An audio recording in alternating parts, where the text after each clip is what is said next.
En esta ocasión recuperamos una mesa redonda del encuentro de Vivir del Cuento centrada en los diálogos, cómo superar las conversaciones de ascensor en un relato. Para ello contamos con Grisela Pujol, con Encarna Pérez y con Edu Beltrán. Soy Robert Sendra y os doy la bienvenida a Vivir del Cuento.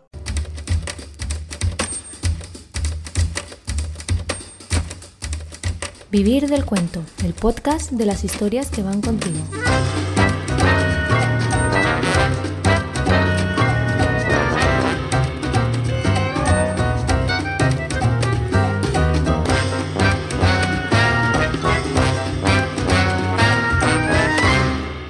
Empezamos la tercera mesa redonda del encuentro de Vivir del Cuento.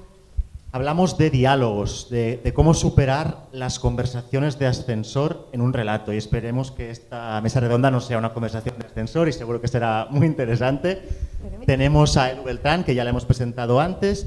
Tenemos a Grisela Pujol, que es autora del relato Cada día del Señor. El año pasado publicó su primera antología de relatos, Animaladas, y vive del cuento leyendo, escribiendo y escuchando cuentos y también empapándose de libros. Y tenemos también a Encarna Pérez, que es autora de La niña más bonita del barrio. Acaba de publicar hace muy poquito el poemario ilustrado Silencios en verso y vive del cuento muy sosegadamente.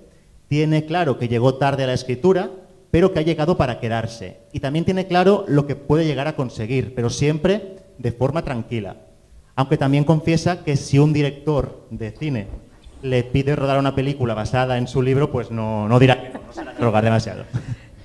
Muy bien, vamos a hablar de diálogos, vamos a hablar de cómo dar voz a los personajes, ¿no? Porque al final, cuando un diálogo aparece en un relato, es un momento en el que se abre una ventana y de repente vemos directamente, sin intermediarios, al personaje expresándose, ocultando información, dando información, poniendo un énfasis determinado, moviéndose. Por lo tanto, es una parte esencial. Os quería preguntar, para empezar, ¿qué peso tienen los diálogos en lo que escribís? Encarna. Bueno, yo en la novela, que es lo que yo escribo habitualmente, pues tienen un peso importante. El relato es que a mí me pasa un poco como a David, estoy aquí un poco de incógnito porque solo he escrito ese relato, el que tú tienes, el que mandé a Vivir del Cuento.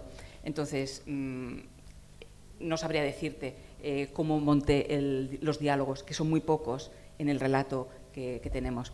Pero en las novelas, para mí, los diálogos tienen un peso muy importante porque es lo que te hace ver circunstancias que de otra manera no las verías.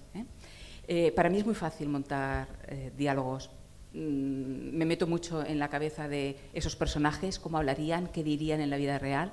Yo digo que escribo historias de vida y por mi profesión tengo facilidad para conocer a las personas y a los personajes, ¿no? Entonces, ¿cuál es tu profesión para que la gente...? Bueno, yo soy psicóloga, llevo 36 años trabajando en salud mental y no es que lleve el chip puesto siempre para conocer a las personas, ni mucho menos, pero cuando una persona me parece interesante la observo y intento aprender y conocerla. Entonces mis personajes están al servicio de mi historia. Yo aquí discrepaba un poco con lo que habéis dicho antes en la mesa de antes. Yo sí que mis personajes están construidos para lo que yo quiero explicar, ¿no? Entonces los diálogos es una parte de la novela que la verdad me siento muy cómoda haciéndolo, porque me los imagino hablando en la vida real, porque escribo historias de vida. ¿Grisela? Pues... bueno, a mí me pasa también, o sea, un poco que me imagino a las personas, ¿no? Y el diálogo es, o sea, para mí me costó mucho al principio, no era lo que me costaba más, ¿no? Para escribir, pero después, una vez que le cogí el truco de meterme dentro de los personajes, me he dado cuenta que es una de las cosas que me es más fácil. Y creo que es una muy buena manera de mostrar a los personajes, porque la manera de hablar, de expresarse, lo que dicen, creo que dice mucho, ¿no? de la historia, de la manera de ser. Quizás lo que más me cuesta son las acotaciones, ¿no? Cuando dijo Paco, dijo Manolo. O sea, todo esto, esa coletilla me cuesta un poco, ¿no? Expresarla, pero bueno, que hay que acompañarla, que si no es una manera de perderse la historia, ¿no? Y bueno, pues eso, que para darse a conocer el personaje es muy importante el diálogo. Sí. ¿Edu? Yo, perdón. Yo en mi caso no tanto, yo escribo muy pocos diálogos, básicamente si escribo son intercambios de frases, un par o tres de frases. Pues eso, generalmente lo hago porque creo que es más ágil hacerlo así que no explicar una parrafada lo que pasa, ¿no? Entonces, si veo que puedo ganar tiempo escribiéndolo en plan un par de frases así de diálogo, pues lo hago. Pero a mí me cuestan los diálogos porque como lectora me doy cuenta muchas veces que están expresados de una manera que me resultan un parche allí. Entonces, tengo mucho miedo a que me pase eso a mí en mis historias, entonces intento evitarlos al máximo, si no es una cosa súper concreta. Y de hecho quizá debería ser así, ¿no? El diálogo debería ser un recurso muy específico para cumplir una función muy concreta y no como algunas novelas que abusan muchísimo de diálogos como para facilitar la lectura y que el salto de línea sea más rápido, básicamente. Y de hecho hay gente que lee novelas como para leer más rápido, se las va saltando y lee de diálogo a diálogo, ¿no? En vuestro caso, en tu caso, por ejemplo, Edu, no sé si consideras que el carácter del autor influye en el diálogo. Yo, por ejemplo, soy muy tímido y al escribir, o sea, en la vida real me cuesta mucho romper el hielo con un desconocido, pues al escribir me cuesta mucho romper el hielo entre dos personajes. No sé hasta qué punto os cuesta romper el hielo a la hora de dialogar. Bueno, buena pregunta. Yo la verdad es que soy bastante introvertida. La gente que no se lo cree me dice, no, pero si tú estás siempre haciendo mil cosas. Sí, pero me cuesta también romper el hielo, ¿no? Y entonces también creo que como lectora, o sea, al escribir, también tienes que dejar un poco del trabajo al lector, de que él se imagine un poco el personaje. Entonces, con el diálogo se está dando todo tan mascado que tampoco le dejas mucho espacio a que él pueda trabajar e imaginarse cosas. Entonces, yo prefiero hacerlo de esta manera y creo que un poco va también con mi personalidad. Sí, es curioso, no lo había pensado nunca, pero es curioso. ¿Qué opinas, Grisela? O sea, el carácter del... Sí, si tu carácter como autora influye en tu forma de dialogar. Yo creo que sí, porque yo me he dado cuenta que muchos de los personajes que he escrito hablan como yo. Los expreso mucho o sea que sí, totalmente tienen mucho de mí, tienen mucho los personajes. Bueno, a ver, los psicópatas y todo esto no. Eso espero, vamos, pero vamos, la gente así de calle, vida cotidiana, que es lo que yo más escribo, sí. Ay, perdón, que no estoy acostumbrada. Ya está. ¿Encarna? Sí, tiene mucho que ver con nosotros. A mí con lo de los diálogos me pasa que hay algunas lectoras y lectores que dicen que escribo demasiados diálogos y hay otros que me dicen que hago poco diálogo. Fíjate que cada lector, ¿verdad?, le pone. Pero sí, a mí me es fácil dialogar, porque a mí me es fácil dialogar en la vida cotidiana con las personas. Es decir, es verdad que explico pocas cosas de mí, pero me interesa mucho lo que la gente dice de ellos y de sus experiencias. Entonces, no me es difícil ni empezar ni acabar, pero hago como tú dices, Edu, miro mucho que realmente ese diálogo esté aportando a la historia. Si no, pues prefiero el todo continuo. ¿Y para qué función concreta o qué funciones concretas usas los diálogos? Porque, por ejemplo, está el típico diálogo que sirve para hacer un repaso de lo que se ha dicho antes, para repetirlo todo. Vamos a recapitular, ¿sabes? Es como para dar información, pero a saco y muy mal, ¿no? ¿Para qué funciones debe cumplir un diálogo en tu caso? Bueno, en mi caso, como yo escribo, como te he dicho antes, historias de vida, personajes que tienen traumas que se remontan al pasado, los diálogos sirven para explicar esa parte, ¿no? Pues ese padre que le explica lo que tenía oculto, pues porque en aquel momento los médicos le dijeron que era lo que tenía que hacerse, ¿no? Entonces, claro, llega el momento de las explicaciones, de sacar a la luz esos silencios, esos secretos.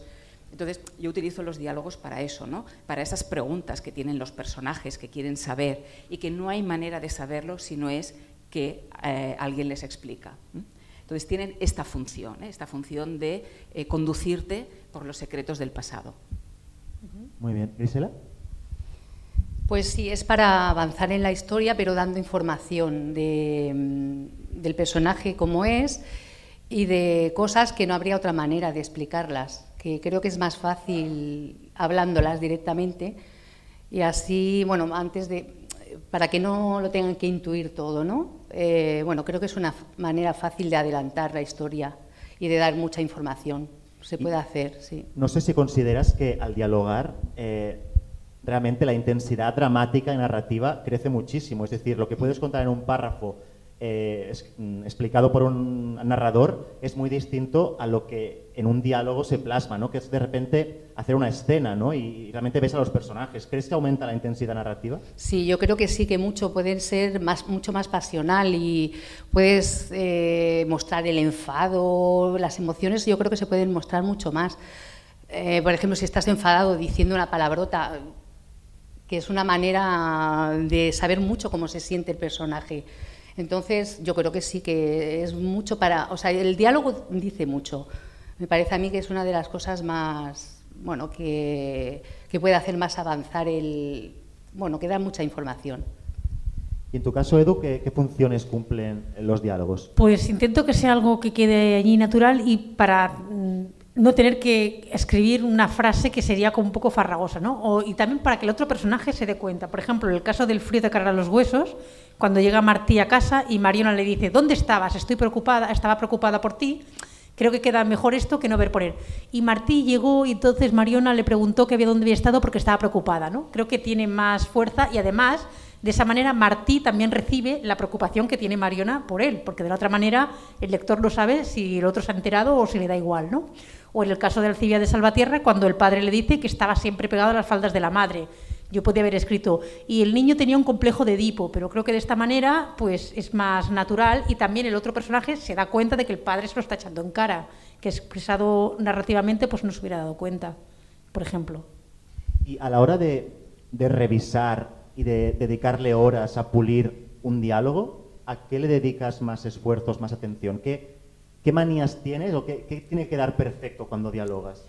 Tiene que dar natural, o sea, eso es lo que decíamos, ¿no? Que a veces leyendo veo diálogos que me parecen que están puestos allí como un parche, entonces tengo que leer y me tiene que fluir y no darme cuenta de hecho de que es un diálogo, o sea, tengo que leer sin darme cuenta que aquello es un diálogo.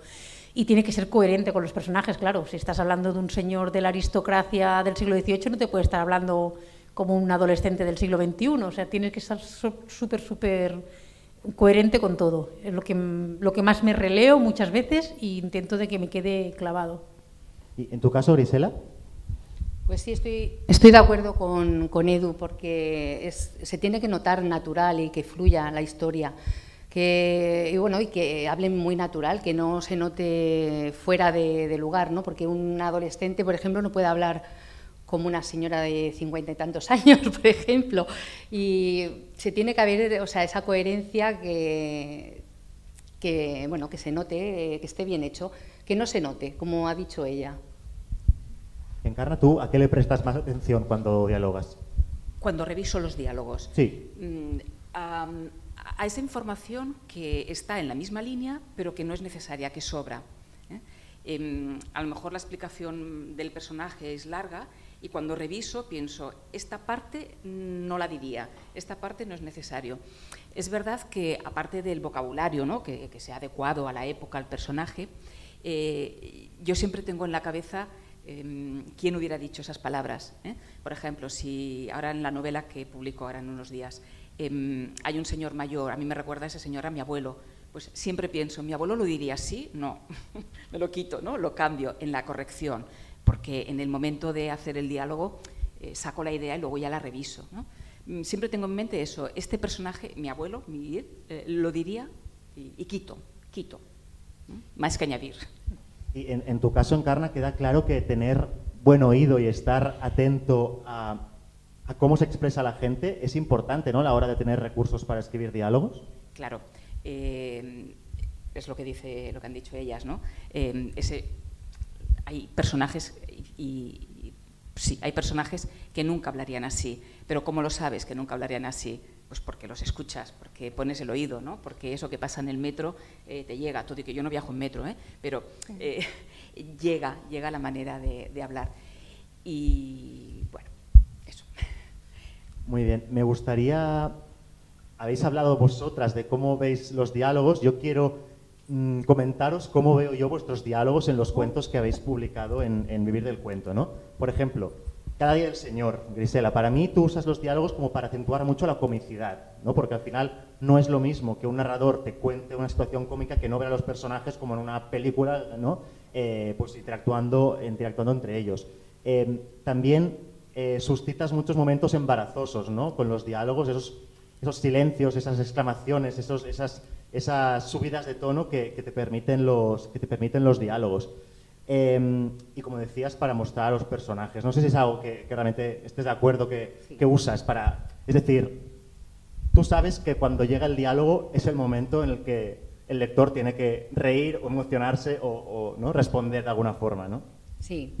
A ver, sí, lo que te he dicho, que es una manera muy... para mostrar al personaje, yo creo que es lo mejor. Porque la manera de hablar de las personas, pues dice mucho. Sí. Y en tu caso, Edu, ya lo hemos comentado, ¿no? Pero en tu relato hay muy pocas intervenciones y por lo tanto cuando las pones es como para dar mucha relevancia a eso concreto y para también transmitir el sentimiento del personaje, ¿no? De alguna forma. Sí, y también para ayudar también un poco a que la gente se lo pueda imaginar, ¿no? También, porque es la manera de hablar de la gente, pues dice mucho. Intento también que sea un pelín extra de información. Yo no soy de describir personajes, yo muy pocas veces explico si el personaje es rubio, moreno, alto, bajo, gordo, flaco, pero sí que con aquellas intervenciones puntuales la gente se puede hacer una idea más concreta de su carácter. Y tú, Encarna, en La niña más bonita del barrio, usas también los argots, el argot. En este caso, los protagonistas son una familia gitana y lo transmites a través del diálogo también. ¿Eso cómo lo afrontaste y cómo lo hiciste? Porque al final... es complicado, ¿no? No caer en estereotipos también. ¿Cómo se afronta eso? Bueno, pues como te digo, yo escribo historias de vida y yo la vivencia con los gitanos y con gente del barrio, yo soy gente del barrio, yo crecí en un barrio, crecí muy cerca de ellos. De hecho, cuando me planteé escribir el relato tenía muy claro que iba a escribir de ellos y es un lenguaje... a ver, mi madre y mi familia dice, y mi marido dice que cuando estoy con mi familia hablo en andaluz. Y cuando no, pues hablo en catalán, en castellano, bueno, lo que haga falta, ¿no? Me fue muy fácil, porque los conocía desde muy niña. Y yo, ahora pensando, ¿no? en el apunte que nos enviaste, es verdad que en los diálogos de este relato, quien ha hablado han sido los personajes secundarios. La abuela, el abuelo, el padre. Solo hay un momento en el que habla el personaje principal, Carmen. Porque quizá en tu relato cobraba mucho protagonismo lo que se dice, ¿no? Lo que dicen los otros de ti, las voces, ¿no? Las voces de la familia. Exactamente. Era muy a propósito, ¿no? Ese uso del diálogo. Sí. Pero yo tengo mucho argot andaluz, gitano, por nacimiento y por vivencias. Muy bien, pues muchísimas gracias por explicarnos vuestra forma de afrontar este reto. Para mí es un reto de escribir diálogos. Muchísimas gracias. Sí, gracias.